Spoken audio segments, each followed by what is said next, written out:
성경으로 한자를 푸는 대구의 오집사입니다. 오늘은 일곱 칠자에 대해서 말씀드리겠습니다.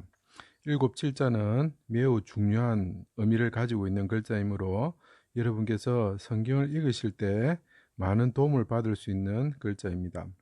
이 칠자는 이 글자 모양을 그냥 해석을 해드리면 하나님이신데 그분이 십자가에 달리셨다 이런 뜻이죠. 열십자죠.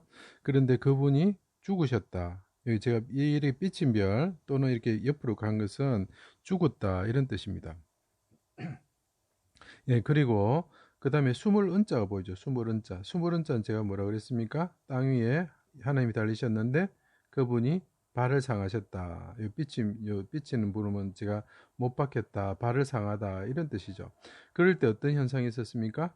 어둠이 장막처럼 임하여서 숨는 곳으로 삼으시고, 그러니까 이 예수님을 하나님께서 장막처럼 보호하신다 이런 뜻이 되고, 또 하나님께서 어둠을 장막처럼 숨은 곳으로 삼으셔서 임하셨다 이런 뜻도 됩니다. 그리고 하나님께서 내게 얼굴을 숨기지 마십시오 할 때 숨을 은자가 됩니다. 그래서 어둠이 임할 때에 예수님이 십자가에 달려 발을 상하실 때 어둠이 임할 때에 장막처럼 임할 때 그분이 하나님께서 십자가에 달려 죽었다 이런 뜻입니다. 이 죽었다 이 어둠이 임할 때 죽었다 그러면 굿이죠. 굿. 제가 굿자에 대해서 설명을 했습니다. 그죠? 어둠이 임할 때 죽었다. 이건 9시에 죽었으니까 9라고 돼 있고. 그러면 이게 왜 7이, 그럼 9가 안 되고 7이 될까요? 그죠? 이게 7이라는 게 의미가 있습니다. 이것은, 그때 어떤 현상이 있었죠? 영혼이 떠나셨다. 이렇게 되어 있습니다. 영혼. 자, 예수님의 영혼은 무엇이죠? 성령님이죠. 성령님. 인간의 영하고 다르겠죠? 성령입니다. 인간의 영도 결국은 하나님의 영에서 나왔지만 여기서 말하는 이제 성령님을 뜻하는 거죠. 계시록에 이게 보면은 5장 6절에 한번 보시면 어린 양에게는 7뿔과 7눈이 있다 이렇게 되어 있습니다. 예, 잘 보십시오. 이 눈들은 온 땅에 보내심을 받은 하나님의 뭐라고요? 7영이다. 홀리 고스트, 스피릿 이런 뜻이죠. 7영이다는 거죠. 7영. 그러면 예수님이 죽으셨을 때 떠난 그 영과 관련된 숫자가 뭡니까? 예, 7이죠. 그래서 이것이 7, 7이 됩니다. 그것을 조금 더 구체적으로 설명한 걸 보면 우리가 오칠할 때 7자도 되고 오칠할 때 7자는 조금 다르죠. 제가 전에 한번 설명을 드렸던 적이 있는데, 그죠? 요 7자인데, 이게 같은 의미가 됩니다. 그러면서도 이게 7이라는 의미가 됩니다. 왜냐하면, 십자가에 달리신 분이 큰 자인데, 그분의 영이, 아까 제가 7위는 그리스도의 영, 성령이라고 그랬죠? 떠나셨을 때 물을 흘리셨다. 그리고 7이라는 뜻이 되는 거죠. 이 좀 더 구체적으로 나타낸 거고, 이걸 조금 더 요약한 게 이 글자입니다. 자, 그것을 스가랴서에서 뭐라 되어 있냐면, 한 돌이 뭡니까? 메시아죠, 그죠? 7눈이 있다. 7눈은 뭐라고요? 온 세상에 다니는 여호와의 눈이다 하는 거죠. 나중에 제가 설명드리겠지만 눈목자가 성령이라고 제가 해석을 할 겁니다. 왜 그러냐면 여호와의 눈이 뭐라고요? 7영이고 7영은 뭐냐면 예수님의 눈이다 하는 거죠. 그래서 이게 같은 말이죠. 예, 그래서 성령은 여호와 하나님의 눈이고 그것은 7이라는 숫자로 설명이 된다. 그래서 성경에 계속 7이라는 숫자가 계속 나옵니다. 그것은 성령 하나님을 뜻하는 의미하는 것입니다. 우리 예를 들어보겠습니다.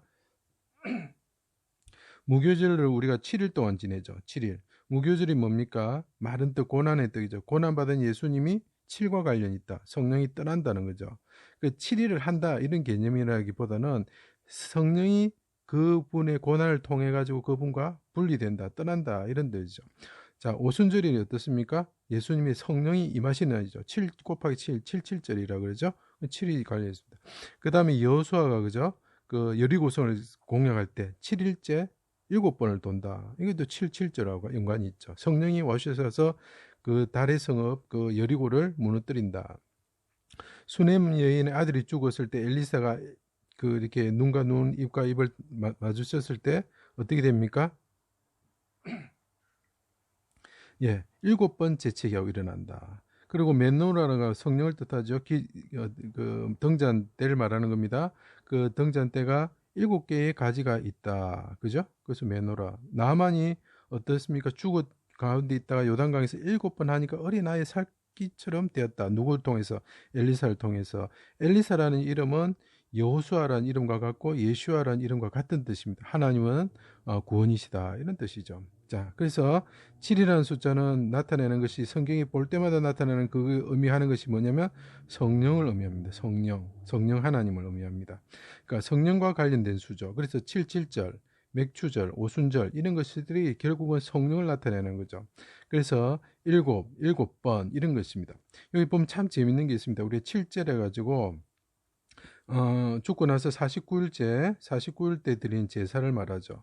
이것은 보면 영이 돌아오는 시기를 보시면 예수님이 영이 돌아오는 시기를 보시면 죽으시고 3일 만에 부활하시죠. 그래서 우리가 3일 만에 제사를 지내고 무덤에 묻습니다. 그리고 49일째 되면 예수님의 무슨 영이 옵니까? 성령이 임하시죠. 성령이 임하시죠. 성령이 그걸 맞춰가지고 49제 영이 돌아오는 시기가 3일 49일이죠. 그때 제사를 지내는 거죠.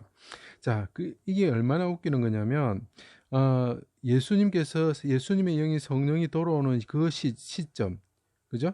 그 시점에 맞춰가지고 인간들이 자기 조상들에게 마귀들에게 제사를 지내도록 만들어 버린 겁니다.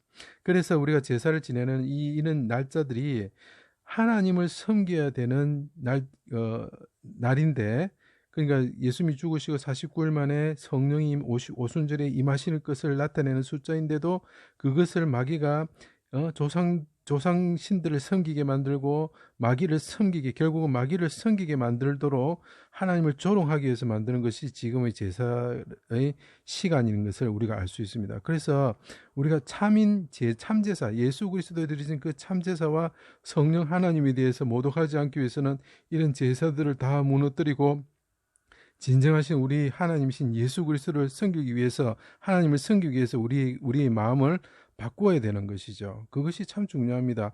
잘못하면은 마귀를 섬기는 일이 되어버립니다. 하나님의 그 제사나 영이 오시는 그 시기를 마귀가 이용해서 여러분들을 속이는 것이 될 수 있다는 것을 꼭 깨달으시기 바랍니다. 그래서 십자가에 달려서 예수님께서 죽으실 때 어떻게 됩니까? 영이 떠나시고 그 영과 관련된 숫자는 7이다.